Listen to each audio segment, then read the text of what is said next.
Hi viewers, welcome to our channel. ప్రస్తుతం మనతో పాటు దాము బాలాజీ గారు సీనియర్ జర్నలిస్ట్ ఉన్నారు. వారితో ఒకసారి మాట్లాడదాం. సార్ నమస్కారం. సార్ నమస్తే సార్, పోసాని కృష్ణమురళికి ఫైనల్గా కోర్టు అయితే ఊరట కలిగించింది, ఆయనకు బెయిల్ కూడా మంజూరు చేసింది. మరి తొందరలో బయటకు వచ్చేస్తారా, లేకుంటే మళ్ళీ ఏమన్నా ట్విస్టులు చోటు చేసుకునే ఛాన్స్ ఉందా? ఎందుకంటే ఆల్రెడీ చూసాం, అన్ని కేసుల్లో బెయిల్ వచ్చినప్పటికీ సిఐడి వారు రంగంలోకి దిగి మళ్ళీ జైలుకు పంపించారు. మరి ఇప్పుడు ఇటువంటి ట్విస్టులు ఏమన్నా ఉంటాయా, బయటకు వచ్చేస్తారా సార్? నిన్న పోసానికి సంబంధించి ఐదవ కేసు అంటే సిఐడి పెట్టిన కేసులో గుంటూరు కోర్టు బెయిల్ ఇచ్చింది. సో కాకపోతే ఏంటంటే ఆయన నిన్న ఫ్రైడే కాబట్టి ఈరోజు సాటర్డే కాబట్టి రిలీజ్ అవ్వడం ఈరోజు కష్టం కావచ్చు. మండేకి ఆయన జామీన్ పెట్టాల్సి ఉంటుంది. షూరిటీని సబ్మిట్ చేస్తే మామూలుగా అయితే ఆయన బయటకు వచ్చే అవకాశాలు ఉన్నాయి. ఎందుకంటే ఇప్పటివరకు ఆయన మీద 5 కేసుల్లో వారెంట్ ఇష్యూ చేసి 5 కోర్టులో పెట్టారు. కాకపోతే ఆయన మీద ఆల్రెడీ 30 కేసెస్లో ఫిర్యాదులు ఉన్నాయి, కంప్లైంట్లు ఉన్నాయి. అందులో 17 కేసులు ఎఫ్ఐఆర్లు కూడా అయిపోయినాయి.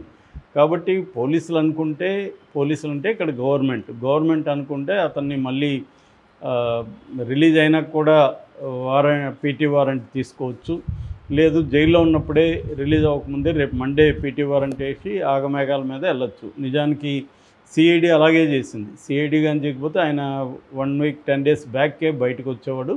కానీ సిఐడి కూడా మళ్ళీ చేసిందంటే అర్థం వాళ్ళ గవర్నమెంట్ని బట్టి ఉంటుంది. అంటే ఇతన్ని ఇంకా వేధించింది చాలు అని వాళ్ళు అనుకుంటే ఆపేస్తారు. లేదు ఇంకా వేధిద్దాం ఇతన్ని అనుకుంటే మాత్రం పోసాన్ని వేధిస్తారు. ఎందుకంటే ఇప్పుడు శివాజీ లాంటి హీరో ప్లస్ క్యారెక్టర్ ఆర్టిస్టు ఆయన కూడా చాలా ఇంకా వేధించింది అన్నట్టు మాట్లాడాడు, క్షమించి వదిలేండి అని. అంటే ఇక్కడ క్లియర్గా గవర్నమెంటు ఒక నేరం చేసిన వాళ్ళని కోర్టులో శిక్షించడం కాకుండా కోర్టు బయట లీగల్ సిస్టమ్ను ఉపయోగించుకొని కోర్టు బయట వాళ్ళని శిక్షించే కార్యక్రమం. పేరుకేమో లీగల్గా చేసినట్టే ఉంటుంది, కానీ దాంట్లో లీగల్ సిస్టంలో ఉండే లూప్ హోల్స్ను ఉపయోగించుకొని ఇప్పుడు ఎందుకు ఇన్ని కేసులు పెట్టారని ఏ కోర్టు అడగదు కదా. ఒక వ్యక్తి మీద ఒక నేరానికి ఇన్ని కేసులు ఎందుకు పెట్టారు, వాళ్ళకి సంబంధం ఏముంది, కంప్లైంట్ ఇచ్చిన వాళ్ళకి ఏం సంబంధం అని ఏ కోర్టు అడగట్లేదు. సో ఓన్లీ హైకోర్టు మాత్రమే ఫిర్యాదులో లేని సెక్షన్లు ఎందుకు పెడుతున్నారు అనేది అడిగింది. అట్లాగే 7 years లోపల ఉన్న వాటిని అరెస్టులు చేయొద్దు అని అడిగింది. అట్లాగే చిన్న కోర్టులకి అంటే కింది కోర్టులకి మీరెందుకు మెకానికల్గా రిమాండ్కి పంపించేస్తున్నారని చెప్పింది. అయినా కూడా ఎక్కడ ఆగట్లేదు. ఎందుకంటే కింది కోర్టులు, నేను చాలాసార్లు చెప్పాను, కింది కోర్టులు గవర్నమెంట్కి యాంటీగా బిహేవ్ చేయడానికి ఇష్టపడవు. జనరల్గా పోలీసులు ఎవరినైనా రిమాండ్కి తీసుకెళ్తే వాళ్ళు యాంత్రికంగానే కళ్ళు మూసుకొని రిమాండ్కి ఇచ్చేస్తారు. వాళ్ళు పెద్దగా దాని మీద వర్క్ చేయరు, ఎందుకు వచ్చింది మనకని. సో ఇది జనరల్గా జరిగేది. సో అందుకని మన ఎప్పుడైనా కూడా రాజకీయ నాయకులు నేర్చుకోవాల్సింది ఏంటంటే లీగల్ సిస్టమ్ని అర్థం చేసుకోవాలి. లీగల్ సిస్టమ్ ఎలా వర్క్ చేస్తుంది, ఈ లీగల్ సిస్టంలోనే మనల్ని ఎలా అవతల వాళ్ళు వేధించవచ్చు అన్న క్లారిటీ ఉండాలి. ఈ పోసానికి అది ఎంత లేనట్టుగా ఇప్పుడు చూస్తే అనిపిస్తుంది. అతను బేలగా ఏడ్చడం, నన్ను చంపేస్తారని చెప్పడం, నేను చచ్చిపోతానని చెప్పడం, ఇవన్నీ చూస్తున్నా అంటే అతనికి మాట్లాడుతున్నప్పుడు ఈ ఐడియా లేదు. సో అప్పుడేమో రెచ్చిపోయి మాట్లాడాడు. ఇప్పుడు అతనికి దీని ప్రభావం ఎలా ఉంటుంది అంటే గవర్నమెంట్ అనుకుంటే మనల్ని ఎలా వేధించవచ్చు, మన మీద ఏమీ ఒక దెబ్బ కొట్టకుండానే మనల్ని మానసికంగా డెత్ దగ్గరికి కూడా తీసుకెళ్ళిపోవచ్చు. ఎందుకంటే అతనికి 66, 67 ఏళ్ళు, ఆల్రెడీ 2 సార్లు హార్ట్ సర్జరీ జరిగింది. సో అతనికి ఏంటంటే ఎప్పుడు ఏ టాబ్లెట్ వేసుకోవాలో కూడా తెలియదు. భార్య ఇంట్లో ఇస్తే వేసుకునే టైపు గై. సో అలాంటి వాళ్ళు జైల్లో ఎలా ఉండగలరు, జైల్లో ఉండలేరు. రెండోది ఇక్కడ సౌకర్యాలకంతా అలవాటు అయిపోయి ఉంటారు. అంటే ఒక డైట్, ఒక ప్లాన్డ్ డైట్ ఉంటుంది. వాటరు మామూలు వాటర్ తాగకుండా బిస్లరీ అలాంటివి తాగడం, తర్వాత పడుకోవడానికి మినిమం ఇది ఉంటుంది. ఇప్పుడు మరీ సమ్మరు గుంటూరు విజయవాడలో మామూలుగా ఉండదు సమ్మరు. సో ఆ ఫ్యాన్ ఎక్కడో పైన ఉంటుంది, అది గాలి వస్తుందో అది తెలియదు. అలాంటి రెండోది కింద ఒక బెడ్షీట్ వేసుకొని పడుకోవాలా, దానికి అలవాటు లేని వాళ్ళకి అసలు నిద్ర రాదు. అన్నిటికంటే ఘోరం టాయిలెట్. ఇండియన్ టాయిలెట్కి అలవాటు లేని వాళ్ళకి నరకం కనబడుతుంది రోజు. దానివల్ల కాన్స్టిపేషను.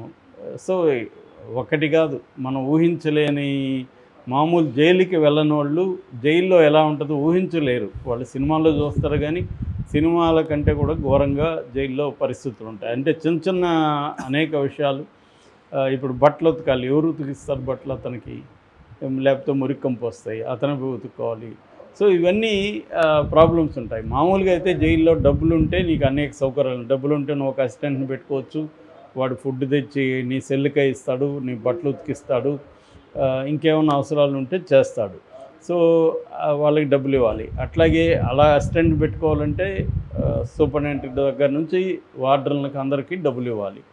సో అలాగే డబ్బులు కానీ ఇస్తే నీకు ఫుడ్ ఒకటి మంచిగా తినచ్చు, తర్వాత వీలైనన్ని సౌకర్యాలు అక్కడ చేసుకోవచ్చు. కానీ ఇలాంటి వాళ్ళకి ఏమవుతుందంటే ప్రతిపక్షాన్ని వేధించాలని అధికార పక్షం నిర్ణయించుకుంది కాబట్టి జైల్లో కూడా స్ట్రిక్ట్గా ఉంటారు. అధికారులు కూడా ఏమన్నా మనం వీళ్ళ దగ్గర డబ్బులు తీసుకొని చేస్తే మన ఉద్యోగాలు పోతాయని మనం శశికళ విషయంలో అదే చూసాం. శశికళ విషయంలో పరప్పన అగ్రహార జైలు బెంగళూరులో ఆమెకు సౌకర్యాలు కల్పించాయని అక్కడ పనిచేస్తున్న జైలు అధికారి లేడీ ఆమె వచ్చి బయట మాట్లాడేసరికి అక్కడ చాలామంది మీద చర్య తీసుకున్నారు. అట్లాగే మనకి తీహార్ జైల్లో కూడా ఆ మధ్య 80 మందిని సస్పెండ్ చేశారు. సో అందుకని ఏం చేస్తారంటే వీళ్ళు భయపడతారు అన్నమాట.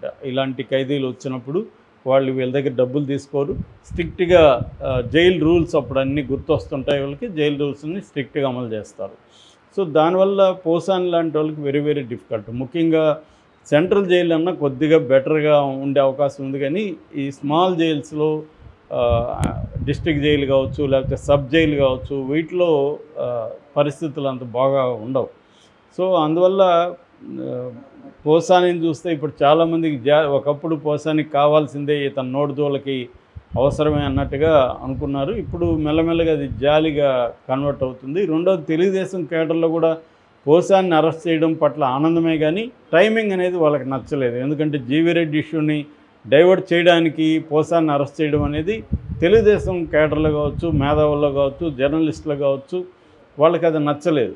అంటే ఇది మనతోనే గేమ్స్ ఆడుతున్నారు, ఈ ప్రభుత్వం మన మనోభావాలతోనే గేమ్స్ ఆడుతున్నారు అనేది వాళ్ళు హర్ట్ అయ్యారు. కాకపోతే వాళ్ళకి వేరే మార్గం లేదు, చంద్రబాబు ప్రభుత్వాన్ని సపోర్ట్ చేయకుండా వేరే మార్గం లేదు. ఎందుకంటే వాళ్ళకి జగన్ అంటేనే పడదు కాబట్టి చంద్రబాబు నచ్చినా నచ్చకపోయినా ఈ ప్రభుత్వాన్ని సపోర్ట్ చేయాల్సిన పరిస్థితి వాళ్ళకు ఉంది కాబట్టి ఇది జరుగుతుంది. ఏదేమైనా పోసాని లాంటి వాళ్ళు నేర్చుకోవాల్సింది ఏమంటే, ఇప్పుడు కూడా తెలుగుదేశంలో జనసేనలో కూడా ఇప్పుడు అదే పద్ధతులు, పోసాని పద్ధతిలోనే తిడుతూ పెడుతున్నారు. వీళ్ళు కూడా మళ్ళీ పొరపాటునే జగన్ వస్తే వీళ్ళు కూడా అనుభవించాల్సిందే. జగన్ రాకపోతే ఎస్కేప్